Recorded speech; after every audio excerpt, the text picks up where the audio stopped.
Praise the Lord. Hallelujah. Ẹ jẹ́ kí a gbàdúrà. Orúkọ Jésù, Ọlọ́run gbogbo ayé gba ọpẹ́ wa. Ẹ̀ṣẹ̀ Olúwa dáríjìn. Gbogbo wọn tó ń wò mí, tó ń gbọ́ mi, tó ń wò mí káàkiri orílẹ̀-èdè àgbáyé fún àkọ́tún ètò tábìlì oníwàásù. Mo gbàdúrà fún yín lórúkọ Jésù. Ẹ ó ṣe rere. Ọwọ́ ogun kó parẹ́ lára yín.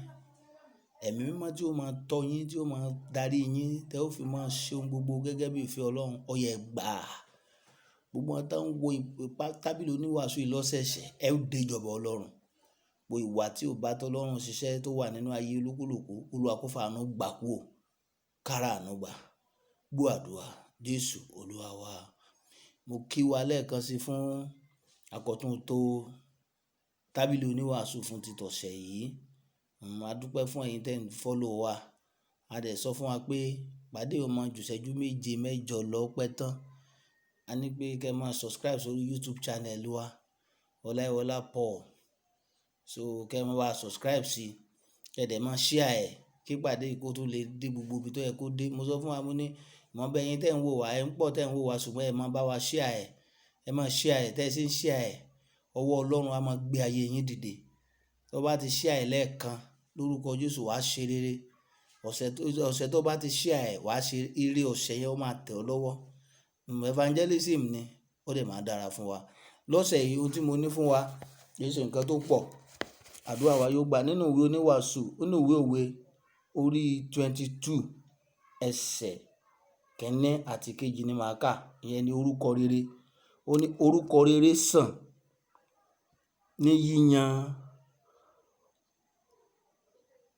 ju ọrọ̀ púpọ̀ lọ. Orúkọ rere sàn ju yíyan ọrọ̀ púpọ̀ lọ, àti ojú rere ìfẹ́ ju fàdákà àti wúrà lọ. Number 2 verse 2, ọlọ́rọ̀ àti tálákà péjọpọ̀, Olúwa ni ẹlẹ́dàá gbogbo wọn. Ó dẹ̀ wù mí kí n tún ka lẹ́ẹ̀kan sí o, torí mi ò ní sọ̀rọ̀ pé ó ní orúkọ rere sàn ju ọrọ̀ púpọ̀ lọ, àti ọ̀pọ̀lọpọ̀ ìfẹ́ ju fàdákà àti wúrà lọ.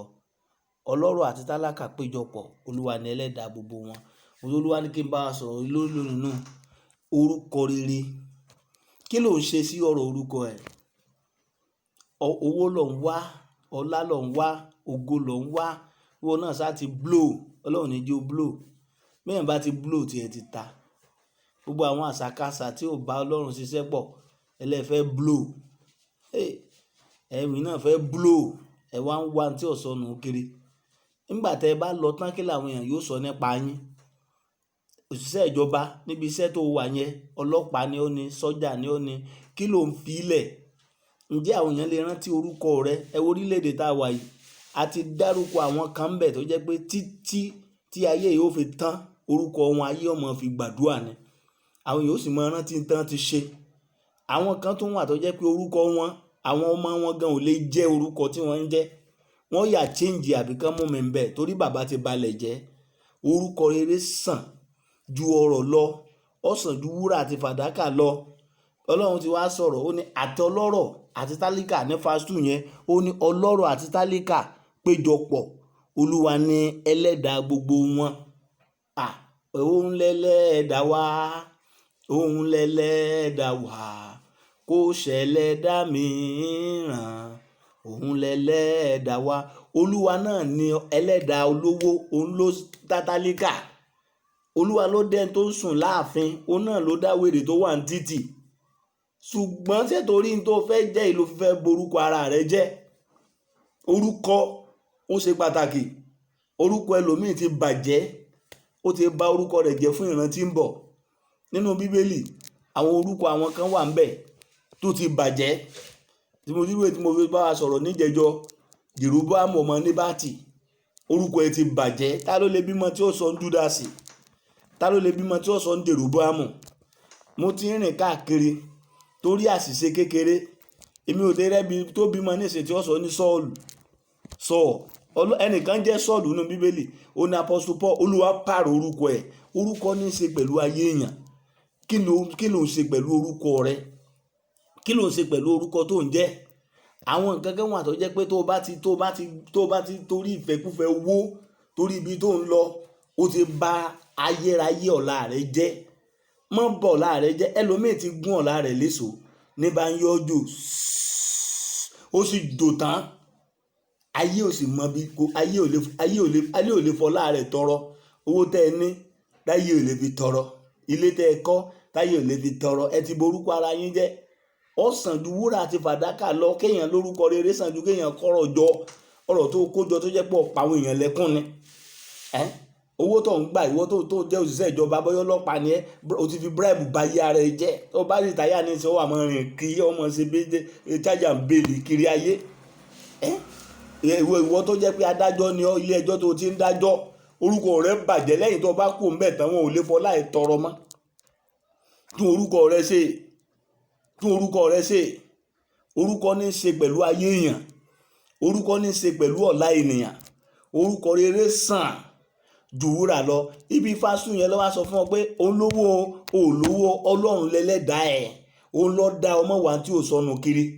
gbogbo àwọn tájọ jẹ́ràn sí ọlọ́run lónìí ní ìsìn orúkọ àwọn tá à ń gbọ́ tá a forúkọ wọn gbàdúrà á pè ọlọ́run Àpọ́sù Babalọ́lá ó tó orúkọ ẹ̀ ṣe ni, ọlọ́run Akínyẹlé ó tó orúkọ ẹ̀ ṣe ni, ọlọ́run tiẹ̀ ń kọ́ kí ló dé tàn lè fi pè kán fi gbàdúrà, kí ló mú orúkọ tiẹ̀ tí ò ṣiṣẹ́ mọ́. ó máa dára fún wa. ọjọ́ kan Olúwa ránṣẹ́ sí mi, ó ní tí mo bá ń gbàdúrà kí n mọ̀ pé ọlọ́run Àpọ́sù Babalọ́lá ó lóun ọmọ gbọ́. ẹ̀rí ọlọ́run sọ pé èmi ni ọlọ́run Abrahamu, Isaki àti Jacob. ìbò orúkọ àwọn èèyàn kan nìyẹn. ọlọ́run dẹ̀ fi ń boast. orúkọ yín ò ṣe boast. bàbá prophet doctor ẹ tó fi doctor sẹ́yìn orúkọ yín yóò tó yín tì. ẹ̀rí ọjọ́ ń bọ̀ lolúwa wí. prophet, evangelist, bishop tí yín náà tó ti ní ark nínú. ọlọ́mọjà kì í wo pa yín. àwọn àkókò yìí ẹ tún orúkọ yín ṣe kí ọlọ́run kó lè bá gbé yín débi tẹ́ ń lọ. ẹ tún orúkọ yín ṣe kó orúkọ yín kó lè bá wọnú ìwé ìyè. àsìkò ti lọ. ìwé ìyè wà o. bíbélì wípé àwọn tá a kọ orúkọ ṣe pàtàkì. tí mo bá ti lórí ọ̀fẹ́ lórí orúkọ yín ni màá tún ti padà wá ńjọ́ mẹ́jọ. orúkọ oníṣe, orúkọ rere ọ̀sán ju wúrà àti fàdákà lọ. tún orúkọ rẹ ṣe. ilẹ̀ ti ń ṣú o. tún orúkọ rẹ ṣe. bàbá wòlíì kẹ́ ẹ lọ tán káwọn èèyàn forúkọ yín gbàdúrà, kẹ́ ẹ lọ tán káwọn èèyàn fọlá yín tọrọ.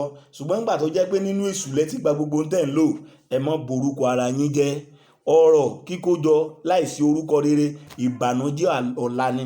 ọrọ̀ kíkójọ láìsí orúkọ rere ìdààmú ọjọ́ alẹ́ ni. à ń fi prógráàmù ìkìlọ̀ wà. ó sì fàyè ẹ̀ fún Jésù kó gba Jésù Olúwa tó lùgbàlà. ilẹ̀ ti ṣú lọ o. Jésù ò ní pẹ́ padà wá. Mèsáyà ń padà bọ̀ bó ti sọ. àwọn tó orúkọ wọn wọnú ìwé ìyè nìkan ló máa mú lọ. ẹ̀yin náà fẹ́ wà ń bẹ̀ bí? àdúrà wa yóò gbà, yóò dẹ̀ dára fún wa. ẹ tún pàdé mi ní ọjọ́ mẹ́jọ ní the same station, tábìlì oníwàásù. a ó dẹ̀ ṣe rere, ọ̀nà ọ̀la fún ọ. bó o ti ń gbọ́ mi lọ́sẹ̀ yìí orúkọ rẹ ò ní bàjẹ́, ò ní borúkọ ara rẹ jẹ́. tá a bá rí ibi tó ti borúkọ ẹ jẹ́, agbára láti ṣàtúnṣe kó wọnú ẹ lọ. gbogbo ẹ tó ń gbọ́ mi lónìí tó sàmì méje, ẹ̀mí mọ́ láti yí padà sí Ọlọ́run, láti tẹ̀lé tímọ́tímọ́. ó yá gbà á gbọ́ àdúrà Jésù Olúwa wa. ẹ lọ mọ́ share àwọn fídíò sí kẹ́ẹ̀dẹ̀ mọ́ comment. Olúwa Ọlọ́run àwọn Hébérù mẹ́ta tó rán mi wá sórí ìkànnì láti mọ́ kìlọ̀ fún wa yóò gbé yín sókè. lẹ́ẹ̀kan sí orúkọ mi ni Paul Ọláìwọlá. It shall be well with you. Remain blessed. Thank you.